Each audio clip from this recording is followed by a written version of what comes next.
C'était le matin de mon 31e anniversaire, même si personne ne l'avait noté, si ce n'est le calendrier de mon téléphone qui clignotait avec une petite icône de gâteau.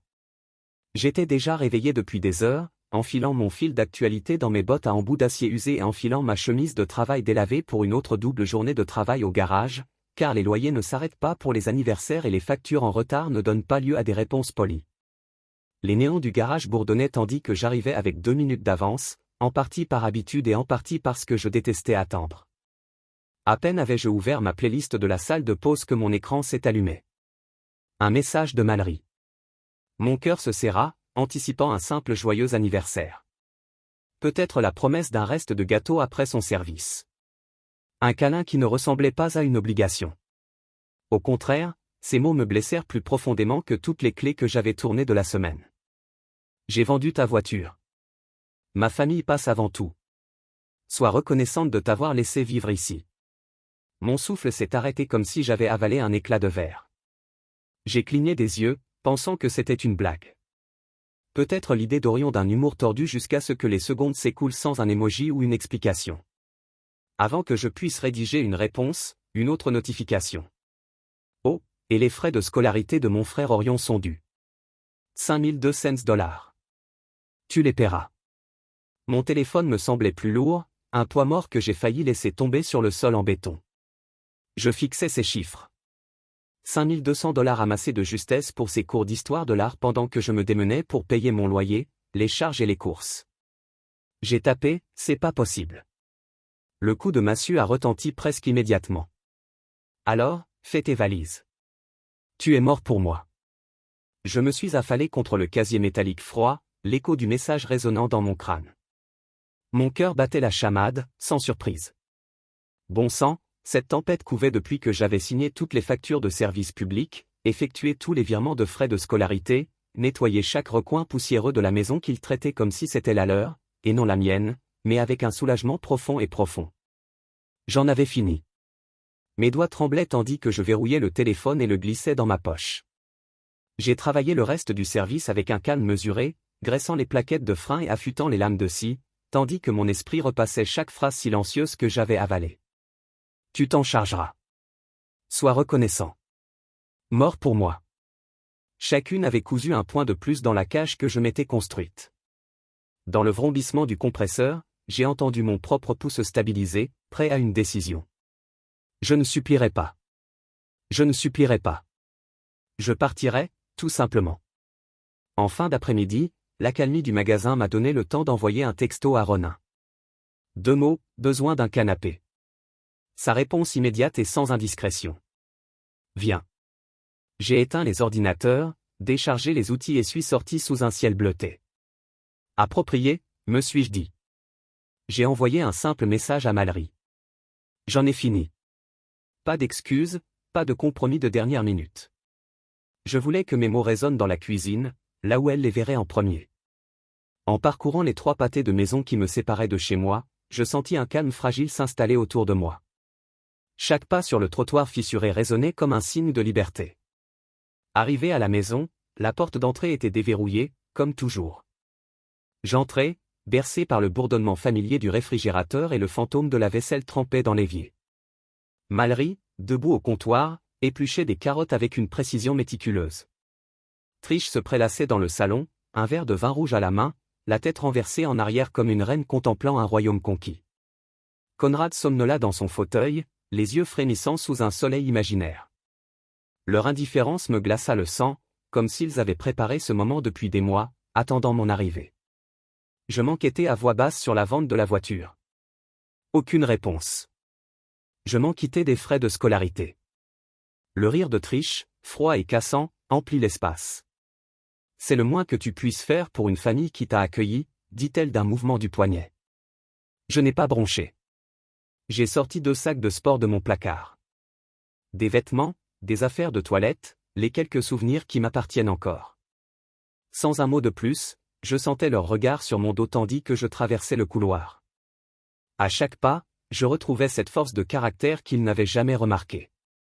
Chez Ronan, le chauffage sifflait, emplissant la pièce de béton d'une chaleur granuleuse. Le chat, un chat tigré aux yeux jaunes, sauta sur le matelas et se blottit contre moi. Je fixais la fenêtre fêlée qui donnait sur les toits déserts. Le pouls de la ville s'étouffait à cette altitude. Pour la première fois de la journée, je m'autorisai une longue expiration. Je sortis mon téléphone et désactivai les paiements automatiques du prêt immobilier que mon nom couvrait. Je me déconnectai des services de streaming, supprimai mon nom des comptes de services publics et des applications bancaires. Chaque onglet me faisait l'effet d'une couture décousue sur un vêtement que j'avais porté trop longtemps. Je n'avais rien volé. Il s'était déjà convaincu de mon caractère jetable, mais j'ai retiré ma présence et mes fonds de tous les registres en ligne auxquels ils accédaient. L'épine dorsale qu'ils n'avaient jamais vue s'était effondrée. La nuit est venue, et avec elle les premiers soubresauts de leur panique. Mon téléphone vibrait sous l'effet de l'hostilité des conversations de groupe, des messages frénétiques de Mallory, des accusations de triche, des menaces de Conrad. Le Wi-Fi était coupé. Ils ont accusé le fournisseur. Netflix avait disparu. Ils ont accusé la télécommande. La facture d'eau a disparu. Ils ont accusé la ville. Aucun de leurs messages frénétiques ne m'est parvenu. Je les ai regardés trébucher dans le noir, car pour une fois, ils n'avaient ni manuel ni compte à mon nom pour les secourir. Allongé sur le matelas rigide de Ronin, le bonnet ronronnant contre mon épaule, j'ai senti une rage sourde me gagner la poitrine, la conscience d'avoir été à la fois pourvoyeur et prisonnier, et maintenant je n'étais ni l'un ni l'autre. J'ai fermé les yeux et, pour la première fois depuis aussi longtemps que je me souvienne, je me suis senti libéré. La maison où je m'étais plié en 4 pour un service silencieux était maintenant derrière moi, verrouillée par mon propre refus. Demain, je verrai les conséquences. Que j'avais orchestrées simplement en m'éloignant. Mais ce soir, je n'étais ni endetté ni confiné. Ce soir, il n'y avait que moi et la promesse silencieuse d'une vie reconstruite à ma façon. Le ciel avait déjà pris cette teinte gris violacé profond quand je suis rentré chez moi, le genre de couleur qui brouille le monde comme une vieille blessure. Chaque pas me semblait plus lourd que le précédent.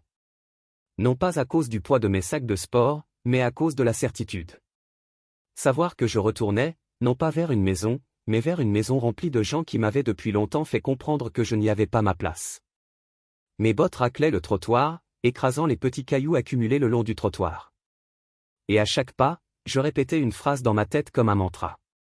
Ne discute pas. N'explique pas. Ne fais pas de pâtisserie. Quand j'ai ouvert la porte, la maison était silencieuse, mais pas de ce calme chaleureux et réconfortant qu'on attendrait d'un foyer. Un silence sourd, celui qui vous fait mal parce qu'il est trop répété. Comme si tout le monde à l'intérieur avait conspiré pour retenir son souffle jusqu'à ce que je craque la première. Les lumières du couloir étaient allumées, projetant une lueur crue sur les cadres photos accrochés au mur. Des photos de la famille de Mallory, prises lors d'anniversaires, de barbecues, de vacances auxquelles je n'étais pas invité. Il y avait une photo de moi, penché sur le bord de l'étagère, en partie dissimulée par une bougie parfumée qui n'avait pas été allumée depuis des mois. Ça tombait bien. Je suis passé devant et suis entré dans la cuisine. Mallory se tenait devant l'évier, faisant la vaisselle avec tant de force que je m'attendais presque à ce que les assiettes craquent sous ses mains. Ses cheveux étaient tirés en un chignon serré, son expression indéchiffrable, si ce n'est la crispation de sa mâchoire. Elle ne leva pas les yeux. Le robinet coulait trop fort, presque comme si elle essayait de couvrir mes cadeaux avec le sifflement de l'eau chaude et le frottement de la paille de fer. Elle portait le cardigan que je lui avais offert à Noël dernier. Et pendant un instant, ça m'a fait mal de le voir accroché à quelqu'un qui pouvait envoyer un tel message et traverser la journée sans être dérangé. Sa mère, Trish, se prélassait dans le salon, un verre de vin rouge en équilibre comme un trophée à la main, les jambes croisées, une pantoufle pendant à ses orteils. La télévision était coupée, une série policière défilait sur l'écran, projetant une faible lumière sur son visage suffisant. Elle m'a jeté un coup d'œil, puis est revenue à son verre comme si je ne méritais pas toute son attention. Conrad, son mari, était allongé dans le fauteuil inclinable. Je me suis refermé, mais je ne dormais pas. Il écoutait. Je voyais le léger tressaillement de sa paupière à chaque craquement du plancher. Sa poitrine se soulevait un peu trop rythmiquement, comme s'il faisait semblant de faire la sieste pour éviter de participer à la conversation. J'ai déposé mes sacs près du canapé. Le bruit a résonné dans le silence. « Où est ma voiture ?» ai-je demandé d'une voix ferme. Personne n'a répondu. Je m'avançai plus loin. Mallory, où est-elle ? Frotta-t-elle plus fort. Trish esquissa un sourire narquois dans son vin et marmonna. Tu devrais nous remercier. Cette voiture était un luxe, pas un droit. Je me tournai vers elle. Elle était à mon nom. Trish leva les yeux au ciel. Mais tu as utilisé notre aller, notre argent pour l'essence, notre assurance. Ce qui est à toi est à nous quand tu vis sous notre toit. Répétai-je, sans prendre la peine de masquer l'amertume qui animait mon ton. Intéressant, les mathématiques.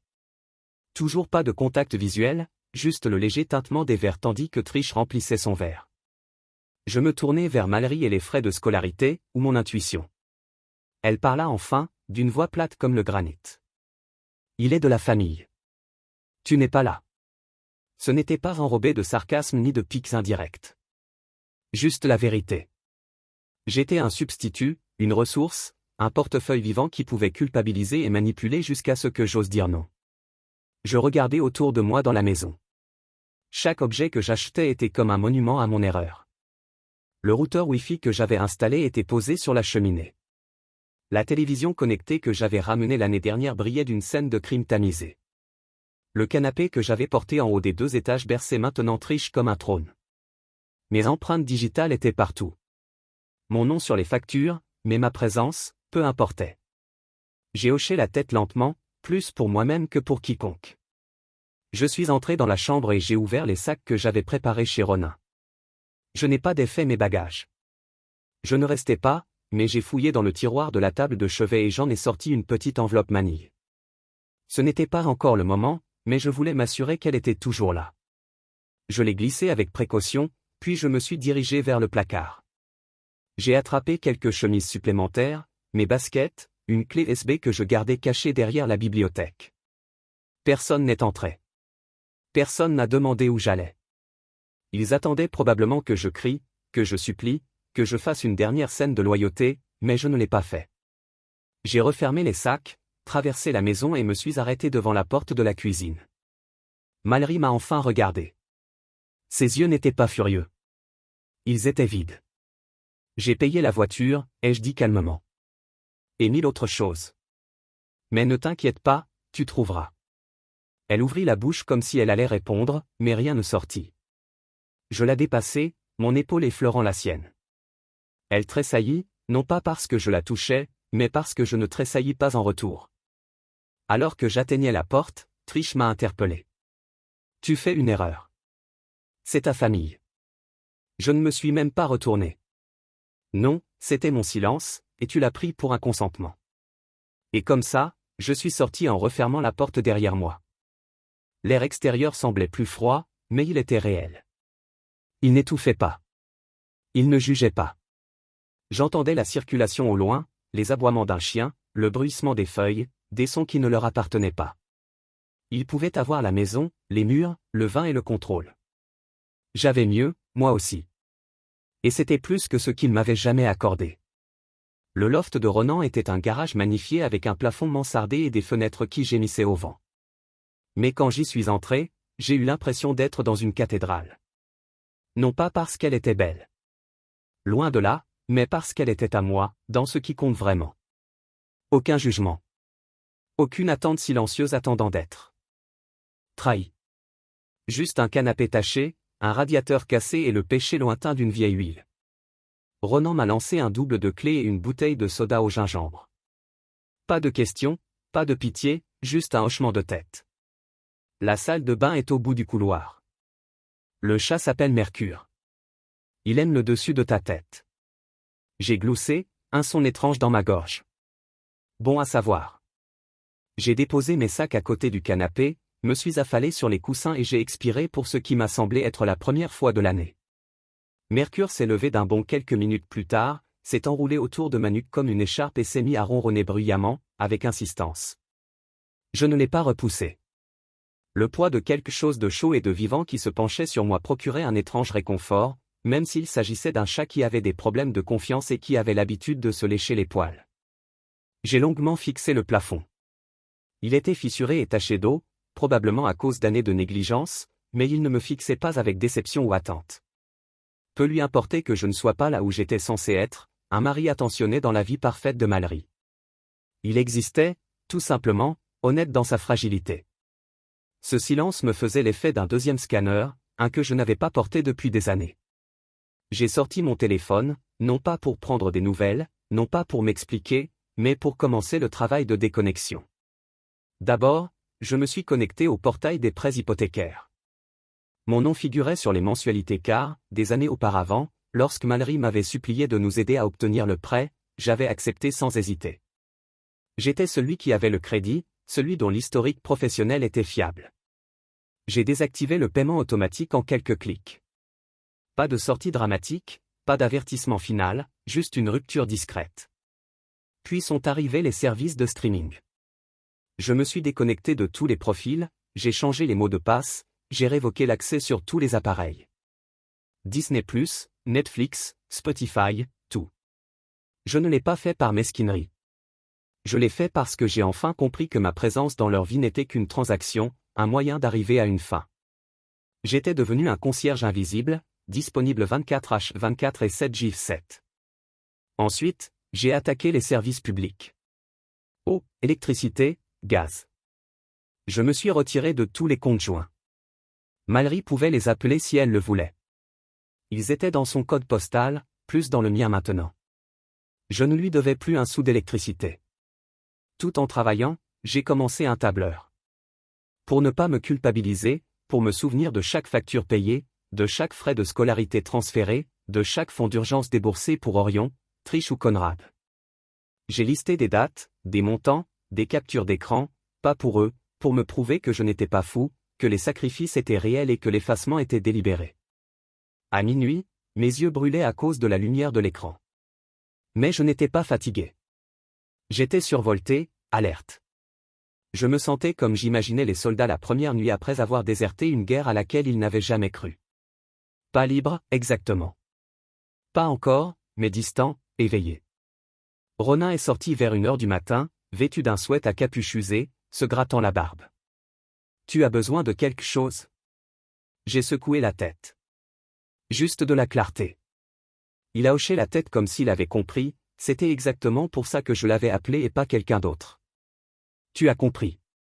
Prends ton temps. Il mange de la merde, mais j'ai des couvertures supplémentaires. Ça ira. Il a hésité sur le pas de la porte. Tu as bien fait. Partir. J'ai croisé son regard. Même si ça fait mal. Surtout si ça fait mal. Il retourna se coucher et le mercure se déplaça pour se recroqueviller sur ma poitrine comme une question pesante à laquelle je ne voulais pas répondre. Je me suis rallongé et j'ai fermé les yeux, mais je n'ai pas dormi. J'écoutais le cliquetis des tuyaux de la ville lointaine, bourdonnant de vie qui n'était pas liée à la mienne. Il n'y avait pas de drame ici, pas d'insulte déguisée en amour. Pas de culpabilité drapée d'obligation, juste de l'espace. Le lendemain matin, je me suis réveillé avec une douzaine d'appels manqués. La moitié de Mallory, l'autre de sa mère, un d'Orion.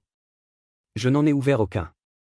À la place, je me suis préparé un café avec la cafetière à piston ébréché de Ronan, je me suis assise par terre près de la fenêtre qui laissait passer les courants d'air et j'ai siroté en silence. C'était étrange comme il était facile de lâcher prise une fois le bruit arrêté. J'avais toujours pensé que l'amour était censé être compliqué, une négociation constante. Mais ce que j'avais vécu n'était pas de l'amour. C'était un moyen de pression. J'étais utile, pas chéri. Ce matin-là, j'ai rédigé quelques courriels. L'un à la banque confirmait ma résiliation de tout prêt auto-partagé. Un au service financier de l'université pour me demander une preuve des frais de scolarité que j'avais payés pour Orion. Je ne brûlais pas les ponts. Je documentais ce que j'avais construit. Alors, si jamais quelqu'un essayait de déformer l'histoire, j'avais ma vérité. Les traces écrites ne mentent pas. Je me suis aussi envoyé un long message, une lettre numérique. Ça commençait par « Souviens-toi pourquoi tu es parti ». Puis, ça débordait de détails. L'anniversaire qu'ils avaient oublié. L'anniversaire que j'avais passé seul à réparer leur plomberie cassée pendant qu'ils allaient déguster du vin. La façon dont Trish m'appelait toujours l'assistante quand il n'y avait plus de visite. La fois où Orion avait accidenté ma voiture et où Conrad m'avait obligé à m'excuser pour ma réaction excessive. J'ai tapé jusqu'à en avoir des crampes aux doigts. J'ai sauvegardé le message dans un dossier intitulé « Preuve de moi ». À midi, Mercury m'avait complètement adopté.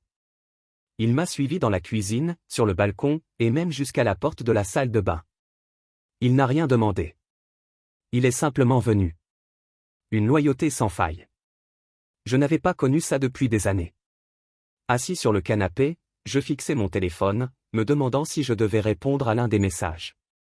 Mallory avait envoyé un message vocal de 17 secondes. Je l'ai mis en sourdine. Son visage était immobile, juste ses lèvres qui remuaient et ses sourcils qui frémissaient, mais moi, je ne l'étais pas. Le bruit m'importait peu. Ce qui m'importait, c'était qu'elle ait l'air fatiguée, non pas parce que je lui manquais, mais parce que le moteur s'était arrêté. Et j'avais été le moteur tout ce temps. C'est là que j'ai compris. Il ne me pleurait pas. Il pleurait le confort que je leur avais apporté. Il ne paniquait pas parce qu'il m'aimait. Il paniquait parce qu'il n'avait ni mot de passe, ni accès, ni plan de secours. Ils appelaient ça une trahison, mais ce n'était qu'une absence. La mienne. Et il ne savait pas vivre sans. Ce soir-là, j'ai fait une promenade à quelques pâtés de maison, capuche relevée, mains dans les poches. J'ai croisé des couples dans des cafés. Un père poussant une poussette, un vieil homme balayant son perron. Des mensonges qui avançaient. Personne ne me connaissait. Personne n'avait besoin de moi pour réparer quoi que ce soit. C'était agréable. C'était comme le début de quelque chose d'honnête, quelque chose que je n'avais pas à gagner par le silence. À mon retour, Ronin avait laissé une boîte à emporter sur le comptoir. Un post-it dessus disait « Chicken, tu aimes toujours ces conneries. » J'ai souri. C'était plus de gentillesse que je n'en avais reçu depuis des mois, et je n'avais pas eu à me faire mal. Tout a commencé avec le Wi-Fi. Bien sûr que si. Le lendemain matin, après avoir tout éteint, Mallory a envoyé un SMS groupé. Pourquoi le Wi-Fi est-il coupé? Pas de ponctuation, pas de civilité, juste une commande déguisée en confusion. J'ai vu le message s'illuminer sur mon écran tandis que le mercure s'étirait sur ma poitrine comme un petit réveil suffisant. Je n'ai pas répondu, non pas parce que je n'avais pas de réponse, mais parce que je n'étais plus leur service informatique. Qu'ils appellent le fournisseur et expliquent pourquoi la facture était sans provision. Qu'ils tripotent les mots de passe que j'avais mémorisés avec les miens. J'ai bu une gorgée du café tiède que Ronin avait laissé sur le comptoir et j'ai regardé la tempête se lever. 10 minutes plus tard, Trish est intervenue. Netflix ne fonctionne pas non plus. Le routeur est débranché. Et puis, Orion, je ne peux même pas consulter mes emails scolaires. Tout est hors ligne. Le WDH est en cours. Ils étaient en train de se défaire et je n'avais fait que m'éloigner. Un autre bus? Encore Mallory. Qu'est-ce que tu as bien pu faire? Pourtant, je n'ai rien dit. Je me suis assise sur la chaise grinçante de Ronan, les jambes surélevées, la casquette ronronnant contre mon tibia, et j'ai parcouru le fil interminable des messages comme si je regardais une pièce de théâtre dans laquelle je n'avais plus de rôle. J'avais joué le rôle du fournisseur pendant si longtemps que j'avais oublié à quoi ça ressemblait de les voir se démener sans moi. L'illusion se brisait, et sous elle, leurs droits étaient mis à nu. Ils n'étaient pas en colère de m'avoir perdu. Ils étaient en colère d'avoir perdu l'accès. Mon téléphone a de nouveau vibré. Mallory, message direct, cette fois. Pourquoi fais-tu ça? Tu es mesquin. Ronin se renversa dans son fauteuil. Tu construis la paix maintenant. Ça prend du temps. Début chaotique, mais ça se calme. Je le croyais. Non pas parce que j'avais des preuves, mais parce que l'alternative était pire. Retour à ce silence où je devais m'excuser d'exister, de poser des questions, d'avoir besoin de quoi que ce soit. Avant de me coucher, j'ai consulté une dernière fois le groupe familial. Trish avait commencé à copier-coller de vieux emails, essayant de prouver quelque chose, son autorité. Peut-être que Conrad avait fait silence radio. Mallory demandait maintenant à ses amis si quelqu'un connaissait un bon informaticien. Ils essayaient de reconstruire ce qu'ils avaient détruit sans moi. Et à vrai dire, ils n'y arriveraient pas, car je n'étais pas qu'un participant. J'étais la structure, l'administratrice, l'architecte silencieuse de leur confort. Et maintenant, ils allaient devoir apprendre à vivre sans l'homme qu'ils traitaient comme un meuble. J'ai éteint mon téléphone et me suis glissé sous la couverture que Ronin avait laissée sur le canapé. Mercure grimpa et se blottit contre mes côtes, ronronnant déjà comme une berceuse. Le chauffage se mit en marche avec un gémissement réticent. Les lumières claquèrent. La ville, dehors, continuait de bourdonner, inconsciente de la petite révolution qui se déroulait dans un garage transformé en sanctuaire. Et je dormis, non pas avec la vengeance au cœur, mais avec quelque chose de plus calme. L'absence. Qu'il la ressente. Qu'il s'interroge. Parce que cette fois, je ne revenais pas avec des excuses. Cette fois, c'était moi qui partais et j'étais enfin d'accord avec ça. Tout avait commencé avec Conrad, parmi tous les gens. Le même homme qui m'avait dit un jour que les vrais hommes subvenaient à leurs besoins sans compter s'était maintenant rendu sur Facebook pour exprimer ses griefs comme un adolescent après une rupture. Il a écrit « Certaines personnes se font passer pour de la famille, mais dès qu'elles n'obtiennent pas ce qu'elles veulent, elles abandonnent tout. Les profiteurs ingrats n'ont pas leur place dans un vrai foyer. » C'était vague, dramatique et douloureusement ironique, sachant que c'est moi qui ai payé leur facture d'électricité pendant 14 mois d'affilée. Mais ce qui m'a vraiment fait réfléchir, c'est la section commentaires, car c'est là que Trish a ajouté sa touche personnelle. On lui a tout donné, a-t-elle écrit. Comme si leur tolérance passive et leur assiette de Thanksgiving occasionnel étaient un héritage grandiose. Comme si je n'avais pas saigné à blanc en coulisses pour empêcher leur château en ruine de s'écrouler. Comme si me laisser dormir sous leur toit pendant que je finançais chaque mètre carré était une forme de charité. Puis quelqu'un a répondu, cette voiture n'était-elle pas à son nom? 3, j'aime, puis 6, puis 12. Le fil a commencé à bouger. L'air, si on pouvait le sentir à travers les écrans, a changé de température. Le récit a commencé à déraper. Je n'ai pas dit un mot. Au lieu de cela, j'ai ouvert mes dossiers, ceux que j'avais compilés pendant qu'ils étaient trop occupés. Sirotant du vin en ignorant ma présence. Des dossiers numériques étiquetés avec des eurodatages méticuleux. Paiements automatiques de prêts immobiliers, frais de scolarité, transfert de voiture, reçu de forfait téléphonique. J'avais des preuves, pas seulement des histoires ou des émotions. Des preuves irréfutables. J'ai sélectionné un document. Le titre de propriété de la voiture avec mon nom inscrit comme propriétaire principal. Le nom de Conrad signé sous le mien comme un domestique signant un chèque qu'il n'a jamais encaissé et le transmettant à ma cousine Belle. Belle n'était pas seulement de la famille. C'était le genre de personne qui ne parlait pas souvent, mais quand elle le faisait, on l'écoutait. Elle travaillait au service conformité d'une grande banque et avait le don d'être d'une précision chirurgicale avec la vérité. J'ai simplement tapé, déposé ceci dans le chat familial. Pas besoin de commentaires. Elle a répondu avec un pouce levé. J'ai coupé le son après ça. Je n'avais pas besoin de voir l'explosion. Je voulais juste qu'il sache que les allumettes étaient entre les mains de quelqu'un d'autre. En fin d'après-midi, mon téléphone a vibré 27 fois. 17 d'entre eux étaient des appels de Mallory. Je n'ai pas répondu à un seul. Ronan était sur le porche en train de griller des hamburgers bon marché, les retournant avec cette assurance désinvolte que seuls les célibataires ont quand ils ne cherchent pas à impressionner qui que ce soit. Il a jeté un coup d'œil et a haussé un sourcil. Laisse-moi deviner, une détonation. J'ai hoché la tête, posant mon téléphone sur la balustrade du porche comme s'il était radioactif.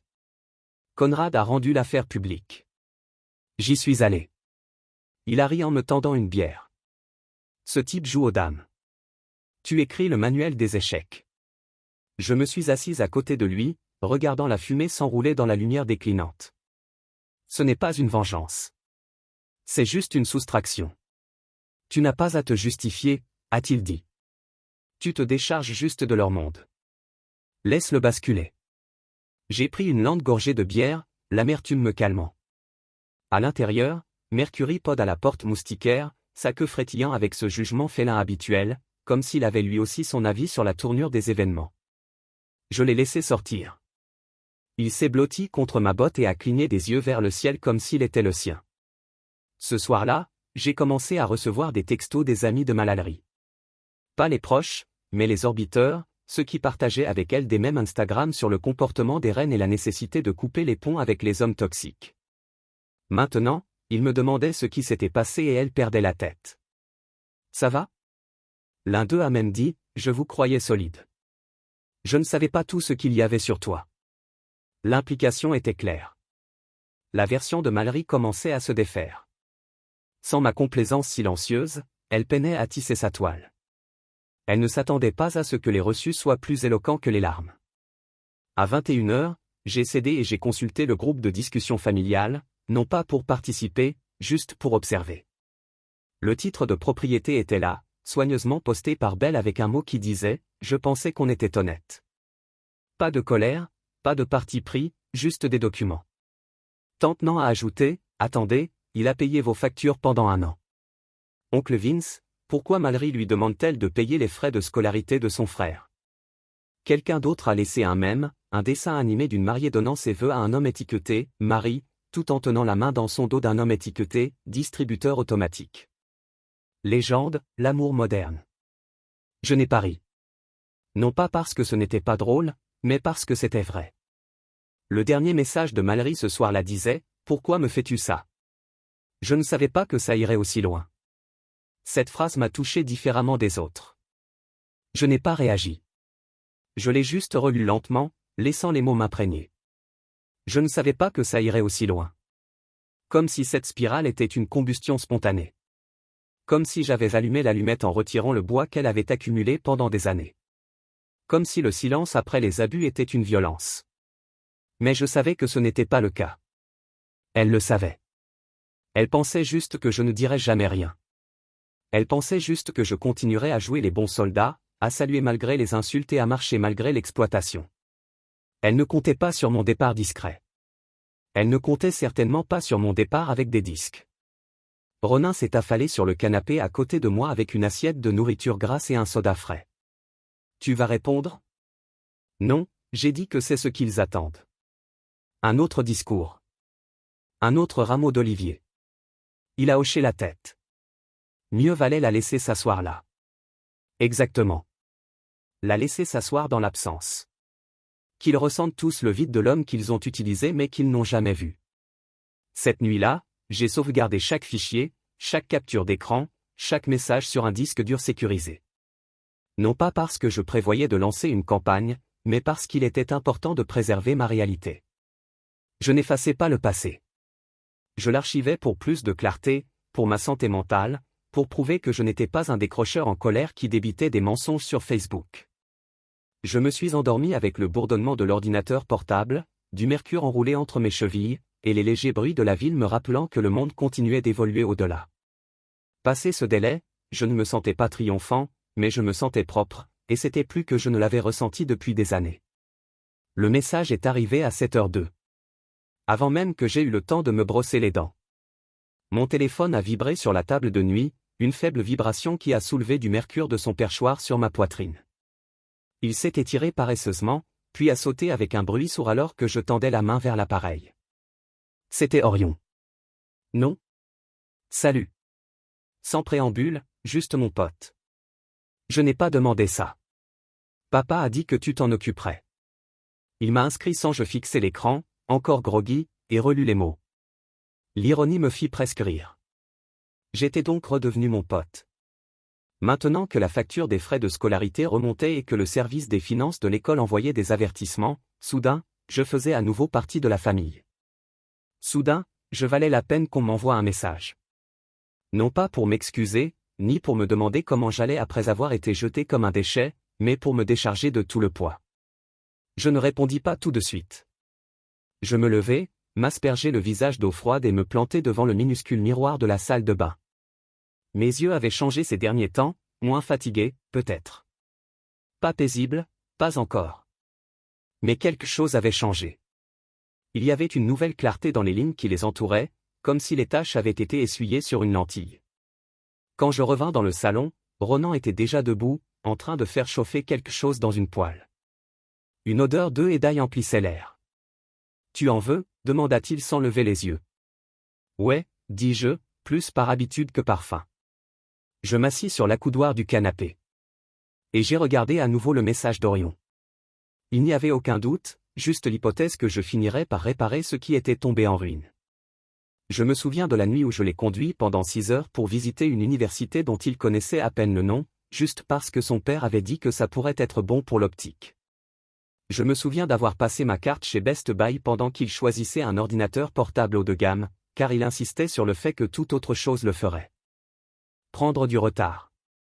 Je me souviens de l'avoir vu pleurer quand il pensait avoir échoué, et moi, je suis resté éveillé toute la nuit à l'aider à réviser, et maintenant ça. J'ai finalement écrit. Alors peut-être que tu devrais lui demander pourquoi le type qui a payé ton ordinateur portable, ton téléphone, ta caution pour la chambre vient de se faire virer. Lis. Silence. Pendant un moment, j'ai cru que c'était fini. Un autre message jeté dans le vide. Une autre vérité qu'il prétendait trop inconfortable pour y répondre. Mais 10 minutes plus tard, un nouveau est apparu. Désolé, je ne savais pas. Ces 4 mots pesaient lourd sur ma poitrine parce que je le croyais. Ou du moins, une partie de moi le croyait. Orion n'était pas cruel comme Trish ou manipulateur comme Conrad. Il était naïf, élevé dans une maison où les limites n'existaient pas et où la gratitude était facultative. Il l'ignorait, car personne ne lui avait appris à regarder sous la surface. Il l'ignorait, car il ne lui était jamais venu à l'esprit que l'homme qui payait discrètement ses factures pouvait aussi être celui qui s'effaçait lentement sous le poids de tout cela. J'ai scruté son message un moment, j'ai pensé à répondre, à lui tendre un rameau d'olivier, quelque chose d'humain. Mais je me suis souvenu du soir où Mallory m'avait envoyé ce message. Tu es morte pour moi, et comment ça se fait que je ne t'ai jamais contacté? Pas même une seule fois. Que se passe-t-il? Alors j'ai raccroché. Ronin m'a tendu une assiette d'œufs et de riz, une fourchette dépareillée posée dessus. Tu es bonne? Demanda-t-il. Définir la bonté, dis-je. Mais j'ai quand même pris l'assiette. Nous avons mangé en silence. La télévision était allumée en fond sonore. Un vieux film de kung-fu passait. Le son était trop faible pour suivre. Peu importe. Je ne regardais pas. J'étais toujours en train de regarder Orion. Message dans ma tête comme une pièce que je ne pouvais pas vraiment dépenser. C'était des excuses, bien sûr, mais elle est venue après les retombées après l'effondrement du système de soutien. Après que je me suis retiré, ce n'était pas une responsabilité. C'était la panique. Après le petit déjeuner, j'ai sorti mon ordinateur portable et vérifié le dossier de sauvegarde. Chaque transaction que j'avais faite pour la scolarité d'Orion était là. PDF des transferts bancaires, email confirmant les paiements des frais de scolarité, capture d'écran des messages textes où Trish a dit « Il suffit de le mettre à votre nom pour l'instant ». J'en ai mis en évidence un et je l'ai envoyé à mon propre email avec une ligne d'objet. Pour mémoire, je n'avais pas l'intention de l'utiliser, mais je le voulais à proximité au cas où le récit recommençait à bouger. Mon téléphone buste ou encore, pouvons-nous parler? J'ai expiré longtemps et lent. J'ai envoyé un texto à ce que quelques secondes se sont écoulées sur la façon dont les choses sont arrivées ici. J'ai l'impression d'avoir raté quelque chose de grand. C'était le plus proche de la conscience de soi que j'avais vu de l'un d'eux. Et peut-être que dans un autre monde, j'aurais dit oui. Peut-être que j'aurais conduit sur le campus, assis sur un banc, expliqué tout comme j'étais à nouveau le grand frère, celui qui a toujours nettoyé le désordre. Mais cette version de moi était partie. J'ai donc écrit, vous ne l'avez pas manqué. Vous l'avez ignoré. Comme tout le monde, cela ne s'est pas produit du jour au lendemain. Aucune réponse n'est venue après cela, et je ne me suis pas senti mieux, mais je me suis installé. Cet après-midi-là, je suis allé jusqu'au magasin du coin pour saisir la litière de chat et je suis revenu pour trouver Ronin fixant le radiateur avec une clé à laquelle il ne savait pas vraiment. Nous n'avons pas parlé de l'offre. Le petit clic qui fonctionnait quelque chose. Je ne l'ai pas ramassé parce que je n'avais plus rien à dire à les gens qui n'ont écouté que lorsque les choses ont cessé de fonctionner. Et je n'étais plus le générateur de sauvegarde de quelqu'un. Le coup est venu juste après 7 ans. Pas timide. Le genre de coup qui secoue les charnières et s'annonce comme si elle était propriétaire de l'endroit. J'étais assis sur le canapé en short de gym, en faisant défiler les vieilles photos, pas pour me sentir nostalgique, mais pour me rappeler qu'il fut un temps que je souris sans hésitation. Mercure dormait à travers mes pieds. Des membres jouaient comme s'ils rêvaient de guerre.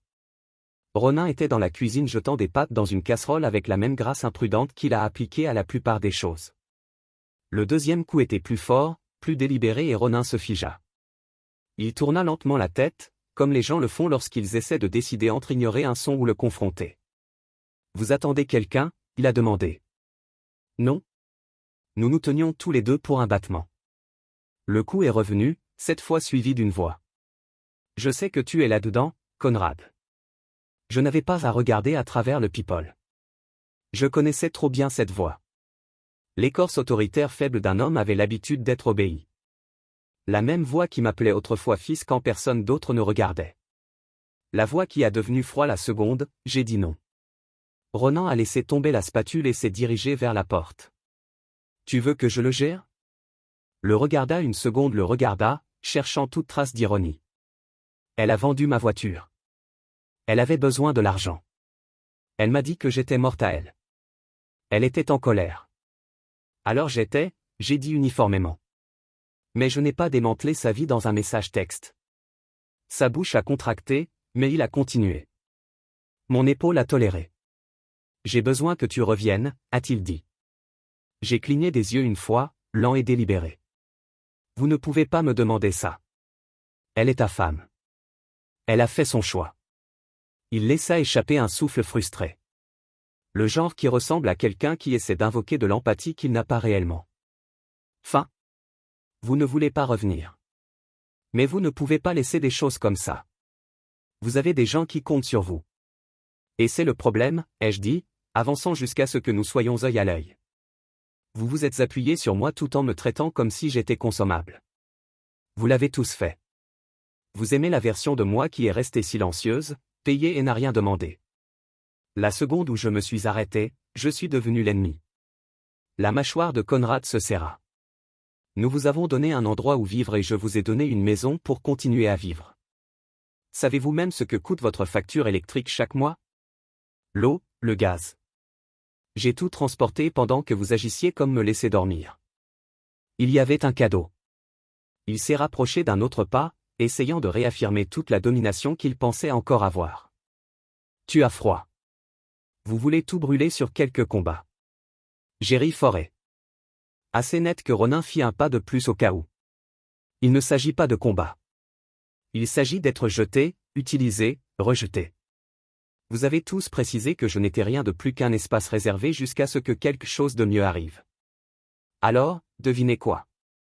Je me suis retiré de l'image.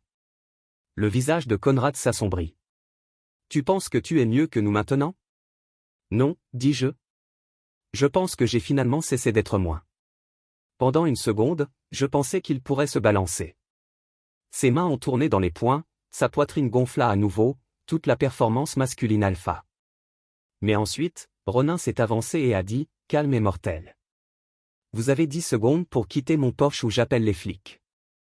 Conrad le regarda, puis me retournait, son visage tordu, rage et quelque chose de proche de la honte de se battre pour la domination. Il a pris un pas en arrière. Ce n'est pas fini, a-t-il déclaré. C'est pour moi. Il se tourna et descendit les marches, marmonnant quelque chose dans son souffle. Je m'en fichais assez pour demander quoi. Je me tenais là jusqu'à ce que la portière de sa voiture se ferme et que le moteur se soit estompé au loin. Puis je suis retourné à l'intérieur. Ronan a verrouillé la porte derrière moi. Vous bien? Je suis meilleur que moi. Il hocha la tête et retourna à ses pattes comme si c'était juste un autre mardi. Je me suis assis à la table et j'ai regardé l'assiette qu'il m'avait fait. La vapeur avait disparu maintenant. Il avait refroidi, mais j'ai toujours mangé parce que ce repas, ce n'était pas conditionnel. Il n'a pas été suivi d'une demande ou d'une dette. C'était juste un repas d'un ami qui n'avait pas besoin que je saigne pour prouver que je devais m'asseoir à sa table. Et ça, il y avait plus de famille que je n'en avais depuis des années. Je l'avais glissé dans le tiroir la veille de mon départ, juste après avoir zippé mon deuxième sac et jeté un dernier coup d'œil dans la pièce qui ressemblait plus à un hôtel qu'à une maison au cours des 2 dernières années. C'était un dossier ordinaire de manille. Pas de marque dramatique, pas de lecture en rouge, juste une couverture propre et un poids qui provient de plus que les pages à l'intérieur. Je l'ai placé doucement à l'arrière du tiroir sous les anciennes factures de services publics et les menus à emporter. Puis sorti de cette maison sans un autre mot. Je n'y avais pas pensé depuis jusqu'à ce que le téléphone de Ronan bourdonne le petit déjeuner avec un seul texte. L'a trouvé. Je n'avais pas besoin de demander ce que c'était. Trish avait trouvé le paquet. À l'intérieur se trouvaient les artefacts de mon temps dans cette maison. L'évident non reconnu. Il y avait des captures d'écran de messages textes de Mallory me demandant de le couvrir ce mois-ci ou d'aider sa maman jusqu'à ce que le règlement soit effacé. J'ai inclus des photos du titre de la voiture, des emails du concessionnaire et même de la facture de l'assurance que j'ai payée chaque mois sans faute. Et au bas de tout cela se trouvait une lettre tapée, signée et datée. Il disait, c'est ce que j'ai couvert. C'est qui j'étais pour toi. C'est pourquoi je suis parti. J'ai imaginé que Trish le trouvait en premier.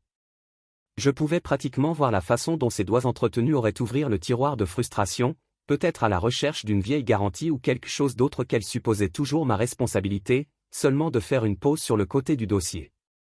sa curiosité aurait pris le dessus sur elle.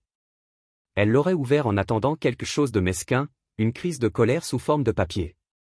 Au lieu de cela, elle a trouvé un miroir, avec qui il ne pouvait pas contester. Ronan a posé son téléphone sur le comptoir et a cambré un sourcil. Vous êtes prêt pour quoi? Il a fait un geste vers le texte. Vous savez que cela va devenir fort. J'ai hoché la tête. Bon. Moins de 10 minutes plus tard, mon téléphone a commencé à éclairer comme un arbre de vacances. Vient d'abord les appels, puis les SMS, puis les notes vocales. Pourquoi voudriez-vous laisser ce truc derrière? Essayez-vous de nous humilier? Trish crie. Conrad a jeté une chaise. Je me suis penché en arrière sur la chaise de Ronan et j'ai pris une gorgée lente de café. Ils ont toujours dit qu'ils voulaient l'honnêteté. Ronan sourit. On dirait que vous leur en avez donné. Je n'ai répondu à aucun des messages. Pas encore. Je voulais que le paquet marine s'installe dans leur estomac comme leur culpabilité n'a jamais semblé le faire. J'ai imaginé Mallory assise sur le porche avec son visage dans ses mains, regardant les preuves comme si c'était une biographie d'un étranger. Je me demandais si elle se souvenait même de la moitié des choses que j'avais inclus, comme le moment où elle m'a demandé de câbler de l'argent pour les livres de son frère et a ensuite dit à ses amis qu'elle avait payé elle-même. Ou le mois, j'ai couvert 3 factures de carte de crédit tandis que Conrad s'est précipité sur la façon dont les hommes paresseux sont devenus aujourd'hui. Vers midi, la véritable fusion a commencé. L'un des vieux amis de Malé, Kelsey, je pense, a publié quelque chose de cryptique sur les réseaux sociaux. Les gens vivent vraiment dans des maisons en verre avec des pierres à la main. En dessous, quelqu'un a commenté, est-ce à propos de Malalery? Ensuite, quelqu'un d'autre a ajouté, je crierais aussi si je découvrais que je vivais d'un homme que j'ai expulsé.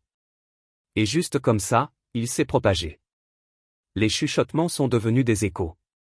Trish a naturellement essayé de déplacer le récit en premier. Elle a publié une mise à jour Facebook de longue haleine remplie de phrases agressives passives comme tout n'est pas ce qu'il semble et certaines personnes gardent des reçus lorsqu'ils prévoient de partir non pas parce qu'ils s'en soucient. Elle a sous-estimé Internet. Quelqu'un a partagé une photo du paquet juste la page supérieure où la ligne lisait la couverture hypothécaire 17 mois payée par mon nom. La note vocale de Mallory est arrivée, alors la plus longue à ce jour. Je ne l'ai pas jouée au début. Je me suis assis avec lui sur mon écran, en regardant le bouton de lecture pulser comme s'il pouvait me atteindre par la culpabilité seule. Ensuite, je l'ai tapé. Sa voix était plus silencieuse que ce à quoi je m'attendais. Pas de rage, juste à bout de souffle entre les phrases. Je ne savais pas que ça irait aussi loin. Je ne pensais pas que tu t'éloignerais vraiment. Je ne pensais pas que tu le rendrais public. Maintenant, tout le monde m'appelle, me demandant pourquoi je vous laisse partir. Demandez pourquoi j'ai dit ce que j'ai dit. Je ne sais pas comment résoudre ce problème. Je pensais que tu reviendrais. Vous l'avez toujours fait. Cette dernière ligne l'a presque fait. Presque. Parce qu'elle ne se trompait pas. Je suis toujours revenu.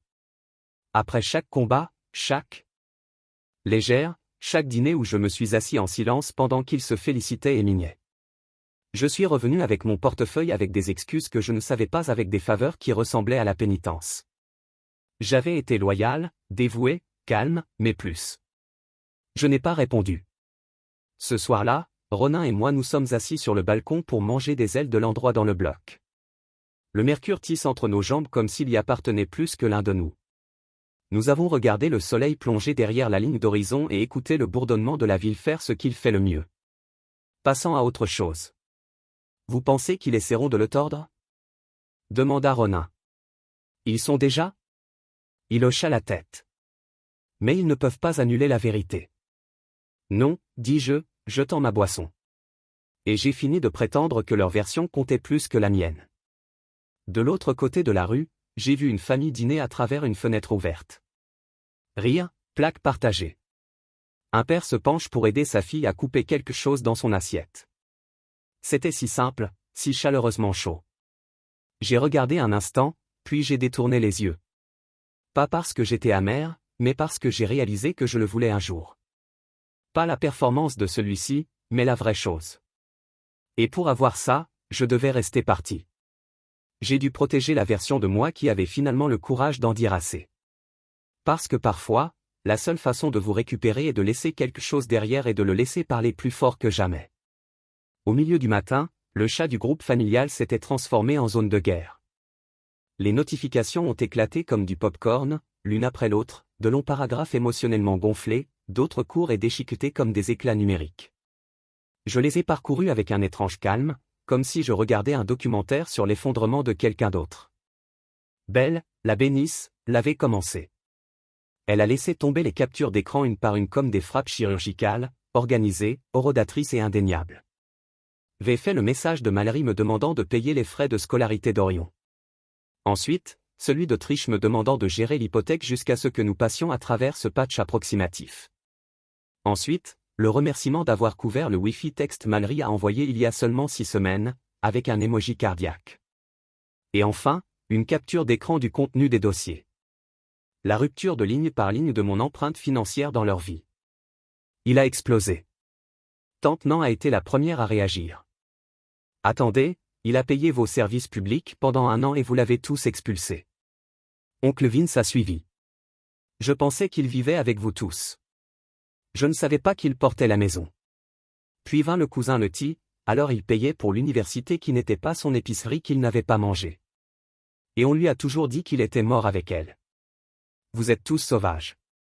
Chaque message frappe comme une petite justice.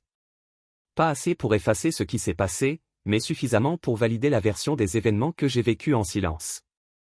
Ensuite, quelqu'un a laissé tomber un mème, une photo d'un squelette assis à une table avec la légende, en attendant que mon tour soit apprécié par des gens qui n'appellent que lorsque les lumières s'éteignent. Un autre mème l'a suivi. Cette divorce plus dure parrainée par gaslighting. Il a eu plus d'une douzaine de réactions de rire en moins de 2 minutes. Quelqu'un a ajouté un cadeau de popcorn et soudain, il était clair que la marée s'était retournée. Les gens qui avaient l'habitude de me faire passer devant moi lors de rassemblements de famille appelaient maintenant ceux qui s'étaient appuyés sur moi sans hésitation. Non pas parce qu'ils avaient cultivé la compassion, mais parce que les reçus étaient là devant eux. Mallory rompa son silence. Ensuite, son texte était un bloc d'émotions, un plaidoyer à long terme qui a commencé avec « Je ne voulais pas dire que ça allait aussi loin » et je me suis terminé avec « J'étais juste dépassé et je l'ai retiré sur la mauvaise personne ». Quelque part au milieu, elle a essayé de justifier la vente de voiture, la demande de frais de scolarité, les mots blessants. Je pensais qu'il comprendrait. Il l'a toujours fait. C'était la dernière phrase qui est vraiment restée avec moi. Il l'a toujours fait. C'est ça, n'est-ce pas? Le fondement entier de notre dynamique. Pas l'amour, pas le respect, juste l'attente. Je comprendrai toujours. J'allais toujours intervenir. Je tenais toujours la ligne pendant qu'il le repoussait plus loin. Et quand je ne l'ai pas finalement fait, le tout s'est effondré. Puis vint Orion. Il a posté une note vocale dans le chat, secoua clairement. Je ne savais pas qu'il faisait tout ça. Papa a dit qu'il gérait les frais de scolarité. Je pensais que c'était quelque chose de confiance en famille. Je suis désolé. Je n'ai jamais voulu qu'il traîne comme ça. Il m'a toujours cherché. La sincérité dans sa voix a presque craqué quelque chose en moi, mais je me suis tenu ferme parce que le regret n'est pas la même chose que la responsabilité. Et ne pas savoir n'échange pas la douleur causée par l'hypothèse que je serais toujours là, sans cesse, même lorsqu'elle était rejetée. Le silence qui a suivi son message était fort. Puis le cousin Xavier a sonné. Honnêtement, vous l'avez tous mis salir. Période. Trish a riposté. C'est une entreprise familiale. Vous n'étiez pas là. Belle calmement et sans agitation répondit. Les captures d'écran disent le contraire. C'était le moment où je savais que c'était fini. Pas seulement le combat, mais la version de moi-même qui se serait sentie coupable de le démarrer. La famille ne défendait plus Mallory. Non pas parce qu'il me défendait nécessairement, mais parce que la vérité avait rendu impossible de faire semblant. J'avais pris mon silence et l'avais transformé en documentation. Et maintenant, il le lisait à haute voix comme les écritures qu'il ne pouvait pas se voir. J'ai alors reçu un message privé, celui qui a frappé plus fort que ce à quoi je m'attendais. C'était d'Orion. Grand-père dit, vous êtes le seul adulte de cette famille. C'était court, Stark, et j'ai dû le lire 2 fois. Il n'a pas demandé d'aide, n'a pas demandé d'argent, a juste transmis un commentaire qui, pour une fois, ne se sentait pas manipulateur ou chargé d'attente. L'homme qui me retirait à Noël et me disait que je n'ai pas été construit comme un leader avait apparemment changé son air. Trop tard, mais quand même, il a atterri. Un battement plus tard, Mallory m'a envoyé un message directement. Je ne savais pas que ça irait aussi loin. J'ai regardé cette ligne pendant un moment. Le même qu'elle a envoyé dans une note vocale. La même pensée qu'elle s'était probablement répétée à chaque heure depuis l'ouverture du paquet. Mais la vérité était qu'elle savait. Elle ne croyait tout simplement pas que je partirais jamais. Elle ne pensait tout simplement pas que je prendrais mes reçus avec moi. Elle pensait rester dans mon rôle, un ouvrier émotionnel calme, fiable et non rémunéré. Elle pensait que mon absence serait temporaire. Mais la chose à propos des systèmes est que lorsque la source d'alimentation est supprimée, tout devient sombre. Et j'étais le système, celui qui se souvenait de mots de passe, payait les factures en retard, des membres émotionnels remis en retard que personne d'autre dérangeait de remarquer n'a été coupé. J'étais le Wi-Fi, la carte de débit silencieuse, le traducteur émotionnel, le plan de secours, le mari en non, le technicien en fonction. Maintenant, j'étais un fantôme dans la machine et la machine était hors ligne. Je n'ai pas répondu à Mallory parce qu'elle ne cherchait pas de conversation.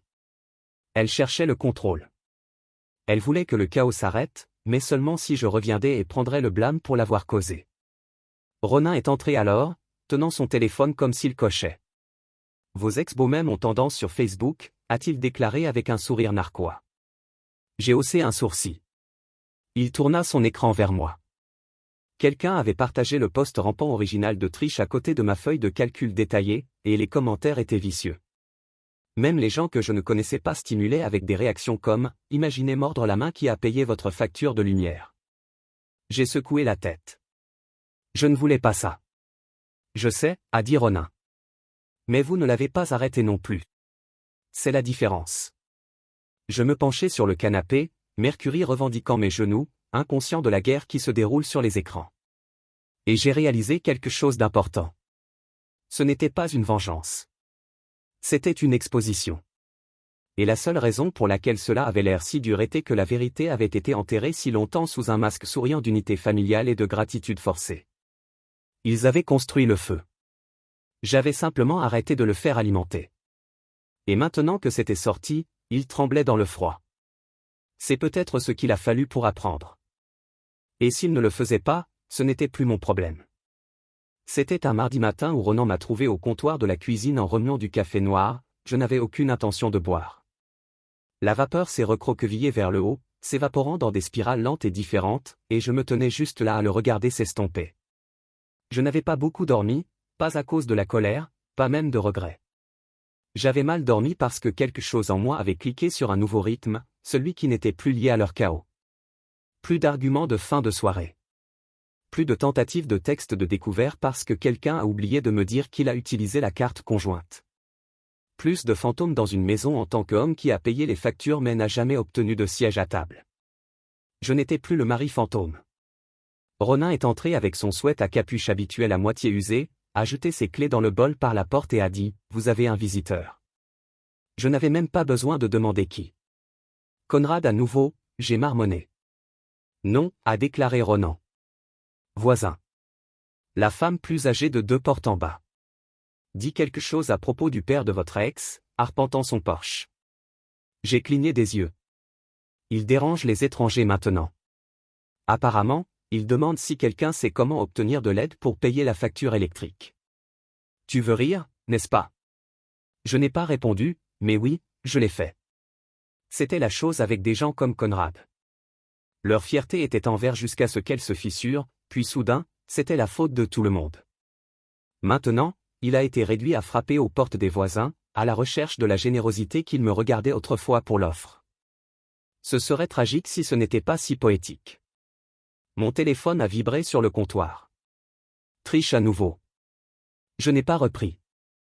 L'icône de la messagerie vocale cligna des yeux quelques secondes plus tard, mais je l'ai glissée. Elle a également appelé 2 fois la veille. Une fois à minuit, randonnée, brouillée, l'autre fois en milieu d'après-midi. Voix basse et tremblement. Il le perd. Conrad, il ne peut pas gérer les factures. Je suis désolé. Revenez s'il vous plaît. Cette dernière partie résonnait dans ma tête plus longtemps que je le voulais. Revenez s'il vous plaît. Mais elle ne voulait pas dire revenir vers moi. Elle voulait dire revenir en service. Revenez à l'utilité, pas à aimer. J'ai fini mon café. Ou du moins j'ai fini de le remuer. Puis mon téléphone a de nouveau bourdonné. C'était un nom que je ne m'attendais pas à voir. Sterling Orion. Message texte. Je pars. Pouvez-vous venir me chercher? Qui était assis différemment? Aucune demande. Pas de culpabilité, juste une demande. J'ai exploité une réponse. Ouais, rencontrez-moi au coin. 20 minutes. J'ai montré le message à Ronan, qui a simplement hoché la tête et m'a lancé les clés. Ramener des ailes, a-t-il dit. Toujours. Le trajet était silencieux. La circulation en fin de matinée était légère et j'ai laissé la ville passer devant moi. Un flot de laveries, des corps d'angle et des affiches de Javel semblent sur les murs de briques. Je n'avais pas conduit de cette façon depuis mon départ. Plus je me rapprochais de l'ancien quartier, plus je reconnaissais chaque bosse sur la route, chaque trottoir fissuré que je me suis pelleté en hiver sans remerciement. J'ai repéré Orion et en attendant le coin. Sweat à capuche, sac à dos, un sac de bouchons à ses pieds. Il avait l'air plus petit que je ne me souvenais. Pas physiquement, juste plus léger dans la façon dont une personne le fait lorsque les écailles sont enfin tombées de leurs yeux. Il ouvrit la porte et glissa tranquillement. « Tu es bien ?» j'ai demandé. Il haussa les épaules. « Pas vraiment, mais j'ai fini. » J'ai hoché la tête. Pas de conférence, pas de questions. Nous avons conduit en silence pendant quelques pâtés de maison avant de parler à nouveau. Elle a dit que vous étiez réagi de manière excessive, que vous vous calmeriez. Elle avait tort, dis-je, les yeux sur la route. Je le sais maintenant. C'était ça. Pas de longues excuses, pas une explication désespérée, juste une reconnaissance. Et cela signifiait plus que tous les messages vocaux en larmes de malalerie combinées. Nous nous sommes arrêtés à un endroit sur le chemin du retour à Ronin, un peu de plongée avec des ailes graisseuses et des cabines de vinyle craquées.